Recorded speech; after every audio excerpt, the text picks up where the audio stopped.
തിരക്കേറിയ ജീവിതം കാരണം ആരോഗ്യം ശ്രദ്ധിക്കപ്പെടാതെ പോകുന്ന ആൾക്കാരാണ് നമ്മൾ പ്രവാസികൾ. ദീർഘകാലത്തെ പ്രവാസ ജീവിതത്തിന് ശേഷം തിരിച്ച് നാട്ടിലേക്ക് പോകുമ്പോൾ കുറേയധികം രോഗങ്ങൾ സമ്പാദ്യമായി കൊണ്ടുപോകാറുള്ള പ്രവാസികളുടെ കഥനകഥ നാം കേൾക്കാറുണ്ട്. തിരക്കേറിയ ജീവിതത്തിനിടയിലും സ്വന്തം ആരോഗ്യം ശ്രദ്ധിക്കുക എന്നത് ഏവരും മനസ്സിലാക്കേണ്ട ഒരു വസ്തുതയാണ്. പ്രവാസികളുടെ ആരോഗ്യ പ്രശ്നങ്ങൾ ചർച്ച ചെയ്യുന്ന ഗുഡ് ലൈഫ് എന്ന പ്രോഗ്രാമിലേക്ക് സ്വാഗതം.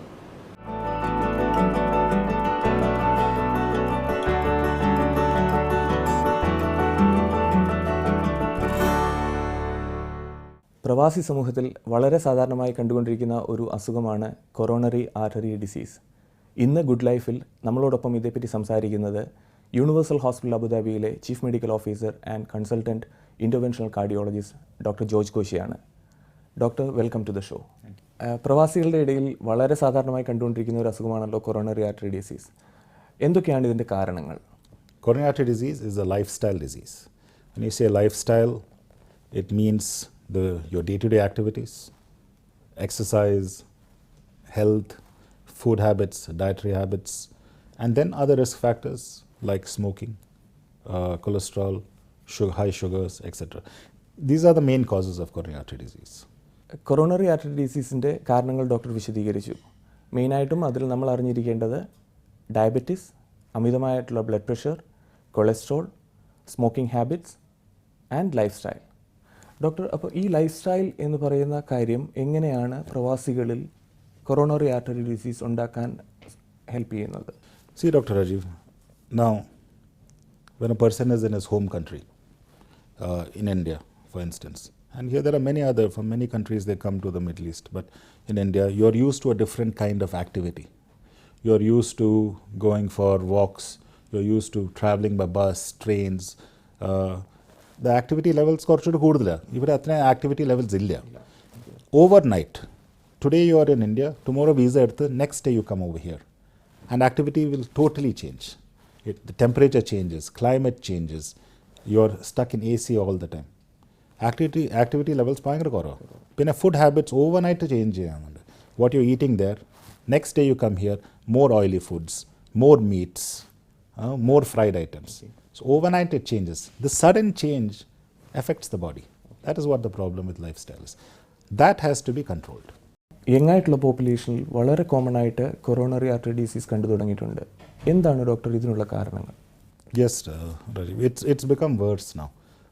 All over the world, especially in this part of the world, Middle East, the risk factors which I told you before, sugar, diabetes, etc., they have started coming at earlier age. Okay. People who are having disease at 45, 35 years risk factors വരുന്നുണ്ട്. Cholesterol you see in much younger, 20s, early 20s ഒക്കെ cholesterol കാണുന്നുണ്ട്. Smoking overall worldwide has come down, which is good, but sugar on the other side has also started coming in younger population. ഇപ്പോൾ risk factors ചെറിയ പ്രായത്തിൽ തുടങ്ങുമ്പോൾ the heart disease will come early, naturally. That is the main reason. And now people used to have heart attacks average at the age of 45 to 50 to above 55 at that age. Now it is starting 30, 35, 40. So this is the problem. ഇന്നത്തെ കാലത്ത് electronic സിഗരറ്റുകൾ introduce ചെയ്തിട്ടുണ്ട്. അപ്പോൾ ഈ electronic സിഗരറ്റുകളുടെ influence എങ്ങനെയാണ് ഇതിനെ ബാധിച്ചിട്ടുള്ളത്? This is a little tricky, a little complicated. Now, if you ask scientifically, there is no clear data on how good it is or how bad it is. Logically, yes, electronic cigarettes could be a little better because smoke illa, carbon illa. But what multiple governments worldwide are worried about is that electronic cigarettes will bridge to starting smoking. Stopping is good, but youngsters might start with this and move on to real cigarettes. Okay. That is the problem we'll have to worry about. Okay. So, if you ask my advice, it should not be there to start. As a stopping device, not yet confirmed. We'll have to wait. Not enough data we have. Not enough data. Doctor, നമ്മുടെ പ്രേക്ഷകർക്കായിട്ട് ഒന്ന് വിശദീകരിക്കാമോ? What exactly എന്താണ് coronary artery disease? Heart is a pump. Okay. The heart will pump blood to every organ in the body, brain, hands, legs, liver, everything. So the blood goes from the heart to all over the body. The heart also supplies blood to itself. ഇപ്പോൾ ഹാർട്ടിൻ്റെ മസിലിൽ നിന്ന് coronary arteries വഴിയാണ് blood supply കിട്ടുന്നത്. So when you have blocks inside these coronary arteries, because of cholesterol and other things, the pipes get blocked. Okay, it's a plumbing problem. So that is what you call coronary artery disease. So coronary artery disease will become a heart attack when these blocks break and they cause the blood to suddenly stop and you have a heart attack. So that is a heart attack. So heart attack you get because of coronary artery disease, other relation. So basically coronary artery disease എന്ന് പറഞ്ഞു കഴിഞ്ഞാൽ ഹാർട്ടിലെ രക്തക്കുഴലിൽ ഉണ്ടാവുന്ന block മൂലമുണ്ടാവുന്ന heart അറ്റാക്കിനെയാണ്. Doctor, അപ്പോൾ ഈ heart അറ്റാക്കിൻ്റെ ലക്ഷണങ്ങൾ എന്തൊക്കെയാണ്? Symptoms പറഞ്ഞാൽ heart attack is sudden closure of the blood supply. Okay. Imagine you have blood to the hand. What happens? You will start having pain here. If you keep it pressed for longer, this area will start dying. Same thing for the heart. You will develop chest pain. And as time goes by, the chest pain will get more. And once the pain starts coming down, that means that much of muscle is already dead. So what you have to watch out for is sudden start of chest pain. And what they say is chest pain central, compressive, pressing ola. Sometimes radiating to the jaw, meaning from here the pain goes to the jaw. It can also go to the hand, along like this, not backwards, from the chest downwards to the hand. These are the typical types of chest pain. So heart attack is equivalent to chest pain of this nature. Okay. Right. Now this is if you have a heart attack. You can have what everybody calls angina also. What does angina mean? Angina means pain from the heart. So when the block is there in the artery of the heart and you don't have a heart attack, let's say you have a 90% block, but blood supply is less. Yes. So at rest when you're sitting, maybe chest pain onnu kaanadilla. But when you start exercising and you're walking a little, heart in the speed goodumba, heart in the blood in the requirement goodumba, then the pain starts coming. That is called angina. And that can translate into heart attack. So these are the two things. So doctor പറഞ്ഞല്ലോ നെഞ്ചിന് വേദന, chest pain ആണ് ഇതിൻ്റെ ഏറ്റവും common ആയിട്ടുള്ള ഒരു symptom. Chest പെയിനായിട്ടൊരു patient ഹോസ്പിറ്റലിൽ എത്തിയാൽ എന്തൊക്കെ കാര്യങ്ങളാണ് നമ്മൾ ചെയ്യുന്നത്? In the hospital, the story will start in the emergency department.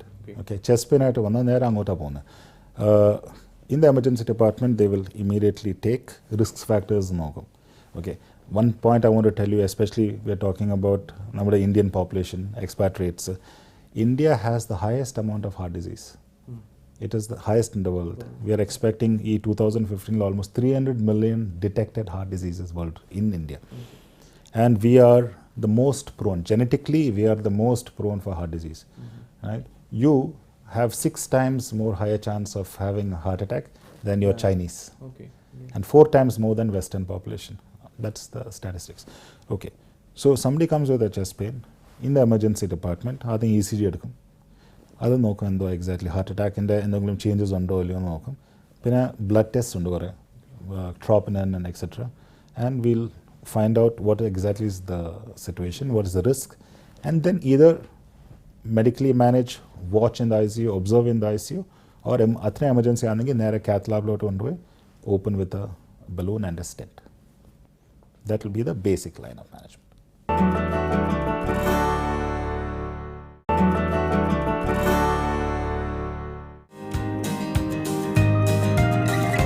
Doctor, നമ്മൾ ചെസ്റ്റ് പെയിനെ പറ്റി പറഞ്ഞു. ചെസ്റ്റ് പെയിനായിട്ടൊരു പേഷ്യൻ്റ് ഹോസ്പിറ്റലിൽ എത്തിയാൽ, എമർജൻസി റൂമിലെത്തിയാൽ എന്തൊക്കെ കാര്യങ്ങളാണ് നമ്മളിവിടെ ചെയ്യുക? Okay, Dr. Raju. See, this is basically our emergency room setup. If any patient comes, for instance, first we will admit over here and then examine. Can you come and help us?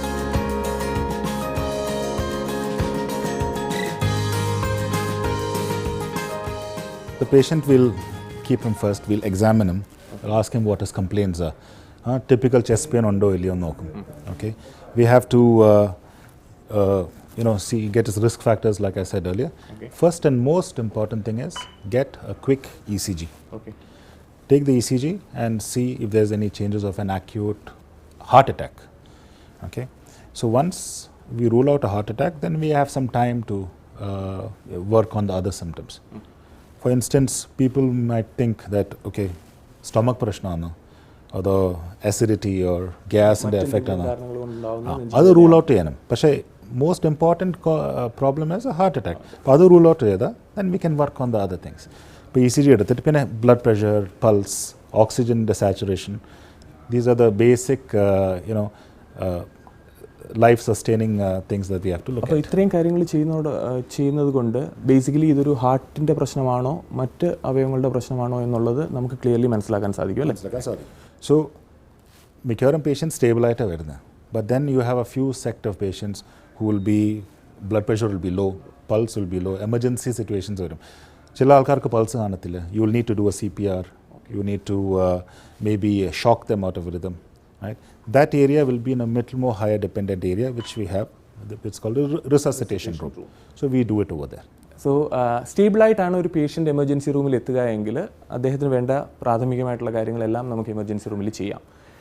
അൺസ്റ്റേബിളായിട്ട്, അതായത് collapse ചെയ്ത് വരിക, ചില കേസിൽ severe chest pain ആയിട്ട് ബോധമില്ലാത്ത പേഷ്യൻസിനെ കൊണ്ടുവരുന്ന ഒരവസ്ഥയിൽ നമുക്ക് കുറച്ചുകൂടെ ഒരു ക്രിട്ടിക്കൽ കെയർ മാനേജ്മെൻറ്റ് വേണ്ടി വരും. അങ്ങനെയുള്ള പേഷ്യൻസിനെ റെസിസിറ്റേഷൻ റൂമിലേക്കാണ് സ്ട്രെയിറ്റ് ആയിട്ട് കൊണ്ടുപോകാറുള്ളത്. ഡോക്ടർ, നമുക്ക് റെസിസിറ്റേഷൻ റൂം ഒന്ന് കാണാം.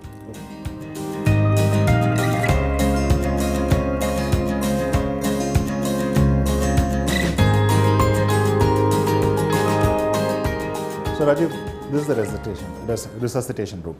Okay, so the patient will be brought here.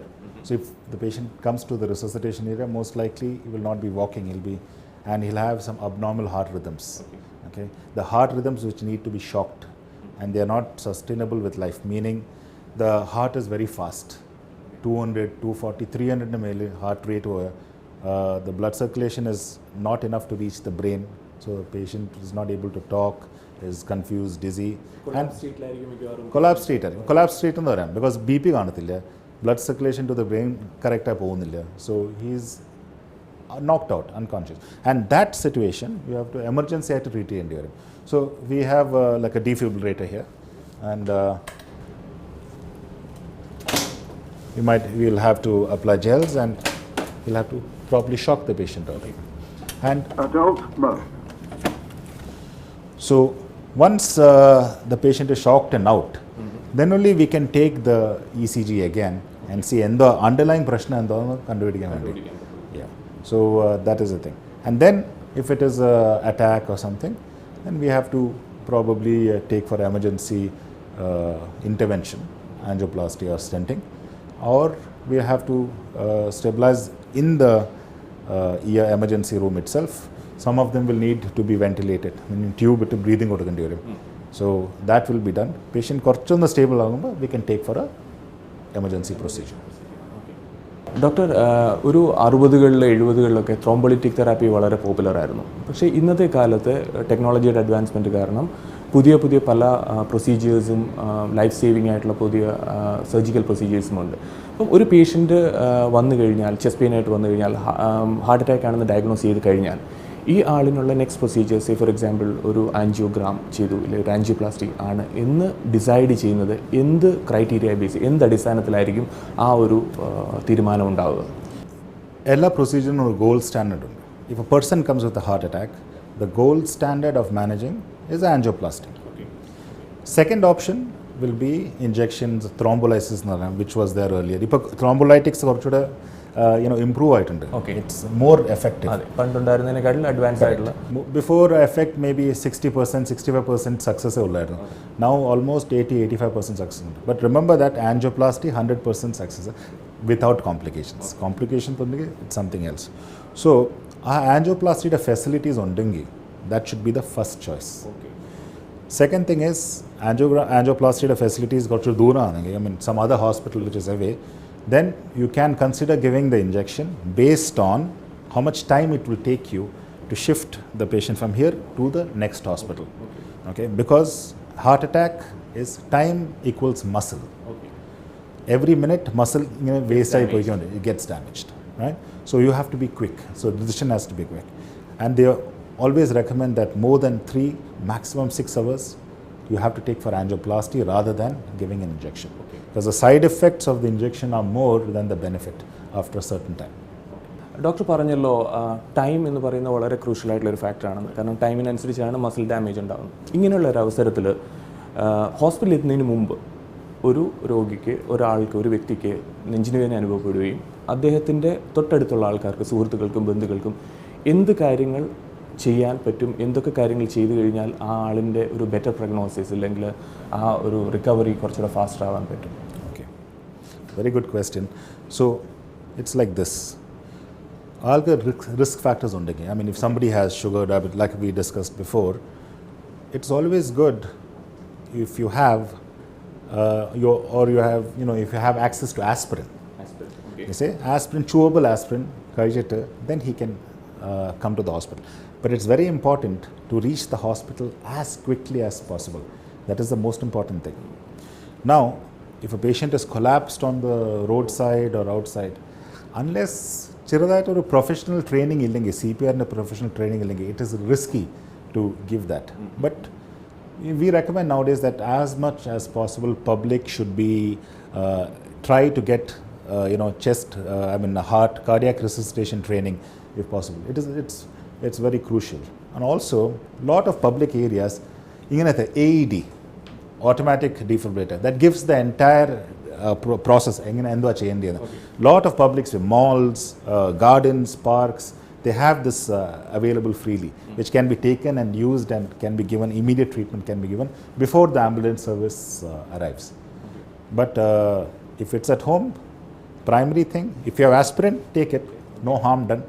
Even if gastritis on Dinglam, it's okay. 100 mg of aspirin will not do anything. Reach the hospital as soon as possible. Any doubt, don't sit at home. Lot of people have died sitting and waiting at home. Lot of people I personally know it is happening. Thinking that it's something else. Thinking either white inde prashna, acidity, and Mumbai acidity undai, rathri endo aiche, adinte effect aano. Don't. If you have a doubt, especially first episode aanangi, go to the hospital. Doubt has to be cleared then and there. So means if there is aspirin available, take aspirin and rush them to the hospital. That's the best thing. That's the best thing to do. One more thing is the nitro spray or keeping under the tongue. If you have not taken it, don't take it. The blood pressure can suddenly come down. Some heart attacks, the blood pressure can come crashing down. So that is not a standard. Aspirin, okay, not the tablet or the spray. Doctor, ചില ആൾക്കാർക്ക് നെഞ്ചിനുവേദനയോടൊപ്പം തന്നെ ചില ചെറിയ ECGയിൽ ചില വ്യതിയാനങ്ങൾ ഉണ്ടാവാറുണ്ട്. എന്നാൽ പല പ്രാവശ്യം റിപ്പീറ്റഡ് ആയിട്ട് കാർഡിയോളജിസ്റ്റ് അടുത്ത് പോകുമ്പോഴും വലിയ പ്രശ്നങ്ങളൊന്നുമില്ല. പക്ഷേ ECGയിലുള്ള ചെറിയ ചേഞ്ചസ് മാത്രമേ ഉള്ളൂ, അതിനെപ്പറ്റി വറീഡ് ആവണ്ട എന്നും പറയാറുണ്ട്. എന്താണ് ഇതിനുള്ള കാരണങ്ങൾ? ഇങ്ങനെയുള്ള ആൾക്കാർ എന്തൊക്കെയാണ് ശ്രദ്ധിക്കേണ്ടത്? Baseline ECG changes can be normal. Okay, കുറേ ആൾക്കാർക്ക് ECG കണ്ട അറ്റാക്ക് വന്നു, അറ്റാക്ക് വന്നിട്ടുണ്ടോ എന്ന് ചോദിക്കും. But he will not have any history like that in the past.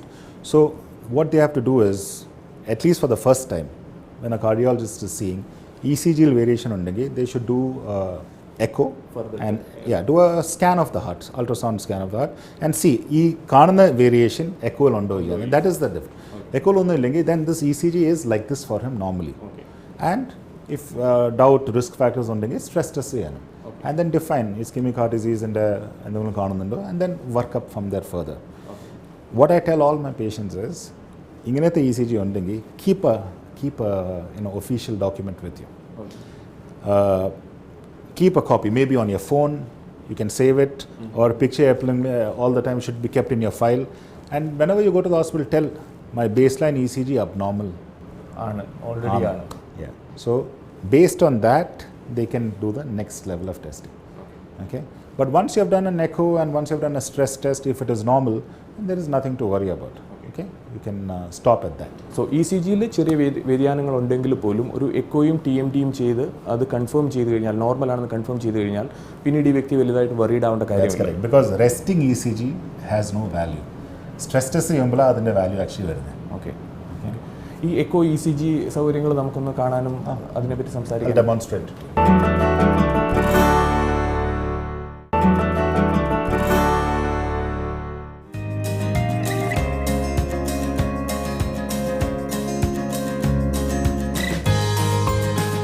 Doctor already നമ്മുടെ പ്രേക്ഷകർക്ക് വേണ്ടിയിട്ട് എമർജൻസി റൂം, റെസിറ്റേഷൻ റൂം, അവിടുത്തെ ഫങ്ഷൻസ് എക്സ്പ്ലെയിൻ ചെയ്തു. ഇപ്പോൾ നമ്മൾ നിൽക്കുന്നത് ഒരു കാത്ത് ലാബിലാണ്. ഇവിടെ എന്തൊക്കെയാണ് പ്രൊസീജിയേഴ്സ് നമ്മൾ ചെയ്യുന്നത്, ഈ ഇൻസ്ട്രുമെൻസിൻ്റെയൊക്കെ ഉപയോഗങ്ങൾ എന്താണ് എന്നും കൂടി ഒന്ന് എക്സ്പ്ലെയിൻ ചെയ്താൽ നല്ലതായിരിക്കും. So Rajiv, we are talking about heart attacks and patients with blocks. Okay. So emergency situations aanenge, we bring the patient directly from the ER and we bring to the cath lab. Okay. So this equipment, what it does is it does live X-ray images, videos, live X-ray videos, you can say. That means we'll be able to see the heart live, and we use materials like tubes and pipes, which we give, access the heart from the leg or from the hand, and we connect these tubes to the coronary arteries, and we will inject dye or contrast from outside. And when the contrast flows inside these arteries, I will show you a video, you can see where exactly the blocks are, what is causing the heart attack. That can be seen. So as you can see here, we have a biplane cath lab. So we can take these videos from two areas, one from top down, from side to side, or angulated. So you can see the heart from different visuals. You can see the flow of the blood in different visuals. Okay. So now, for instance, here, this is the coronary artery. This is the right coronary artery, this particular one. So this is the tube I'm putting from outside. And we will inject, when you inject a contrast, this will become dark and it flows in these arteries. So you can clearly see. You can clearly see. Now if you see in this particular artery, it is big over here and big over here. In between it is churinirikku. So that is what a block is. Let's play a video of that and see. When you see a live video, you can see this is what we are shooting, and you can see the block. Yeah. And after that block, you see the flow is very slow. So this is what we will treat over here. What we do is we'll then put a wire, and then we put a balloon. Now this is a wire. You can see the wire going through. It's a very thin wire. It's 0.014 inch. That thin, very fine. We put the wire, then we put the balloon, and the balloon will be kept. You can see the balloon, one dot here, one dot here. Yeah. That is kept over the block. And then we'll inflate the balloon. The balloon will open up, and you see it's opening up the block. Okay. Then after that we put a stent, and then we leave it, and we come out, and then if you see the final result, it will look like this after the stent. Now what was blocked over here tight has now opened up. Then we remove these wires, remove this tube, and then we come out. This particular procedure is called an angioplasty. Okay. So sometimes this particular one was only 90%. Sometimes you can have 100% total blind track. After this you will not see anything. That also we do the same thing. Sometimes you have to remove the clot with special devices. We have all those over here. Okay. Doctor angioplasty അല്ലെങ്കിൽ ഇങ്ങനെയുള്ള പ്രൊസീജിയേഴ്സിനെ പറ്റി പ്രേക്ഷകർക്ക് തീർച്ചയായിട്ടും കുറേ doubts കാര്യങ്ങളുണ്ടാകും. കാരണം ഇതിൻ്റെ complications എത്രമാത്രം ഉണ്ടാവും, എത്രത്തോളം എഫക്റ്റീവായിട്ടുള്ള ഒരു ട്രീറ്റ്മെൻറ്റ് രീതിയാണ് ഇത്. അതിനെപ്പറ്റി ആ ഒരു കോൺഫിഡൻസ് പ്രേക്ഷകർക്ക് മനസ്സിലാക്കാൻ വേണ്ടിയിട്ട് ഈ പ്രൊസീജിയറിൻ്റെ ഔട്ട്കമ്മിനെ പറ്റി ഒന്ന് വിശദീകരിക്കാമോ? Procedure ചെയ്യുന്ന സമയത്ത് there is a chance of having a little bit of complication. They say 1 in 1,000 you can have an extension of the heart attack kudu. Okay, so but onnum cheyidillengi the chances the complications are much more. If you don't do anything, if you just leave it as such, the heart will get totally damaged. So we have to balance this. What is more beneficial, what is less, leaving it or treating it? Okay, so it's a big difference. So then, okay, you put a stent. How long does the stent last? That is another question. What happens to the stent is, stent body or bhagayattu varum. The stent which is put over here, the body will grow into it, then stent becomes a part of the body. So it's a permanent thing. There is a chance that when it grows back in, veendum block agum. It is about 5-7% for a drug-eluting stent.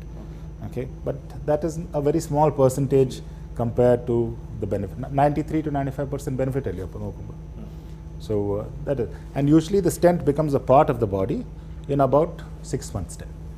Sometimes longer, but an average about 6 months to 9 months, it starts becoming a part of the body, and then it stays there permanently. After that, you have to watch your sugar, your cholesterol, everything.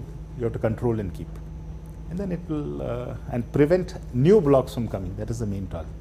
Okay. So ഡോക്ടറെ വിശദീകരണം അനുസരിച്ചിട്ട് മെയിനായിട്ട് നമ്മൾ പറഞ്ഞിട്ടുള്ള ആ risk factors എല്ലാം consider ചെയ്തുകൊണ്ട് തന്നെ പുതിയ ബ്ലോക്ക് ഉണ്ടാവാതിരിക്കാൻ ഒരു വ്യക്തി ശ്രദ്ധിച്ചാൽ വളരെ എഫക്റ്റീവായിട്ടുള്ളൊരു ട്രീറ്റ്മെൻറ്റ് മൊഡാലിറ്റിയാണിത്. കറക്റ്റ്. മാക്സിമം നമുക്ക് റെഡ്യൂസ് ചെയ്യാൻ നോക്കാം. ഹൃദയ സംബന്ധമായ ഈ പ്രശ്നങ്ങൾക്ക് ആൻജിയോപ്ലാസ്റ്റി മാത്രമാണോ ഒരു പരിഹാരം, അതോ മറ്റെന്തെങ്കിലും ട്രീറ്റ്മെൻറ്റ് മൊഡാലിറ്റീസ് ചെയ്യാറുണ്ടോ? ഓക്കെ. പേഷ്യൻ്റ് എമർജൻസി ആയിട്ട് വന്നാൽ you have to do an angioplasty because ആ എമർജൻസി സിറ്റുവേഷനാണ്. But just chest pain, you have only chest pain, you're coming with only chest pain, treadmill positive ആയിരുന്നു അപ്പോൾ ആൻജിയോഗ്രാം ചെയ്തു. If you have 1 block or 2 blocks, നമുക്കൊരു criteria ഉണ്ട് what to tackle. There's a certain score. ഈ scores നോക്കിയിട്ടാണ് നമ്മൾ decide ചെയ്യുന്നത് angioplasty ആണോ വേദം, or other option is coronary artery bypass surgery. If there are many blocks, more than 3-4 in different areas, the patient is diabetic, very severely diabetic, uncontrolled, then bypass surgery is a better option than angioplasty. But in certain, for this particular case, where only 1 block is there, only on one side, then angioplasty is a far better choice than you don't do bypass surgery for this kind of situations. Then there are cases where the blocks are very, very severe. You cannot treat by angioplasty, you cannot treat by bypass surgery also. And those kind of patients, only medicines will work, and we have to hope for the best. So this is the spectrum of treating heart disease. So doctor പറഞ്ഞു വിട്ട് angioplasty means coronary artery ബൈപ്പാസിനെ പറ്റിയും പറഞ്ഞു. പല പ്രേക്ഷകർക്കും ഈ ഓപ്പറേഷനിലെ surgical procedure എന്ന് പറയുമ്പോൾ കുറച്ചൊരു ഭീതി ഉണ്ടാകുന്ന കാര്യമായിരിക്കും. അപ്പോൾ തീർച്ചയായിട്ടും മെഡിക്കൽ മാനേജ്മെൻറ്റും പല രീതിയിലും പ്രാക്ടീസ് ചെയ്തിരുന്നു പണ്ടും ഇപ്പോഴും. അപ്പം ഒരു പേഷ്യൻറ്റിന് മെഡിക്കൽ മാനേജ്മെൻറ്റ് കണ്ടിന്യൂ ചെയ്തു പോകുന്ന ഒരു വ്യക്തിക്ക് അതുകൊണ്ടുണ്ടാവാവുന്ന സൈഡ് എഫക്ട്സ്, അതുകൊണ്ടുണ്ടാവാവുന്ന മറ്റു പ്രശ്നങ്ങൾ എന്തൊക്കെയാണ്? See, medical management should be an add-on, but in the background it has to be there. It's very important. Medical management is very important, and there are studies which show that it is equally effective. But if critical blocks undengi, it's like a like you're plumbing at home. Blocks undengi, you have to push something and open it. To clear it off. Other clear and medicines will not reduce the block. Blocks is stable, but it will not reduce it. But critical blocks, you have to do angioplasty or bypass surgery, and then you can treat with medicines on top of that. Side effects, not by aspirin will have gastritis and the side effects on, but you will have treatment like statins, cholesterol in the tablets. Blocks, cholesterol illengilum, blocks undengi, you have to take statins because that's a very benefit effect on the that has an effect on the liver. That liver and enzymes it goes up even much more than that. But the benefit of this is more than not taking it. Okay, this statins will actually prevent new blocks from coming also. Aspirin will has a help in preventing attacks from progressing. So then there are other medicines, BP and other tablets, sugar and other.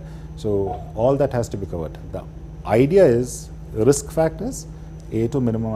That's the main thing. You have to reduce risk factors to well-controlled levels. Otherwise, coronary artery disease is a progressive disease. Keeps on increasing. Doctor, നമ്മുടെ പ്രേക്ഷകർക്ക് വേണ്ടിയിട്ട് വളരെ വിശദമായി coronary artery ഡിസീസിനെ പറ്റി വിശദീകരിച്ചു കൊടുത്തതിന് നന്ദി. ഈ പ്രേക്ഷകർക്ക് വേണ്ടി ഒരു one message if you want to give, what should it be? എന്തായിരിക്കണം ഒരു മെസ്സേജ് പ്രേക്ഷകർക്ക് വേണ്ടിയിട്ട് doctor side? So Rajiv, there's a very age-old message, and that message is prevention is better than cure. You have to prevent disease from coming. You have to take care of your own body. Hospital is not a solution for everything. Tablet is not a solution for everything. You have to control your sugars. You have to change your lifestyle. What you're putting into your mouth, you have to watch. And if you take care of all this, then age will catch up. Age will catch up, meaning you will get disease at some point of time. But you're the one who will decide if you'll get a disease at the age of 30 or the age of 80. That is in your hands. So prevention is better than cure.